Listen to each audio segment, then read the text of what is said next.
Момичета, в Газела добре знаем, че е изключително важно да обличаме еластични материи, за да ни е максимално комфортно на всяка извивка. Както на коремчетата, така и на дупетата и най-важното, особено при мен, е тук в зоната на ръцете. Моите са бая пухкави, така че задължително трябва да е еластична материята, както сме направили при тази рокля, която произвеждаме в нашите цехове в България. Хубавото тук е, че роклята е тип прегърниме, като деколтето не е зашито, което позволява да направите всъщност V-образно деколте при по-консервативните дами.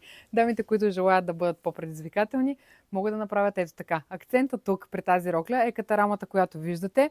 Всъщност тя може да се движи, което ви позволява да направите различна визия на правата рокля. Може да я държите тук, може пък да я поставите малко по-напред и съответно да направите една различна рокля. Най-хубавото е, че освен в синия цвят, с който ме виждате облечена, роклята я имаме и в черно. Сигурна съм, че това предложение много ще ви хареса, а то може да го комбинирате с еластичен и голям чаропогашник в размери от M до 5 пъти XL от сайта, където да си с извивки не е срамно. Газела. Изпращам ви много целувки!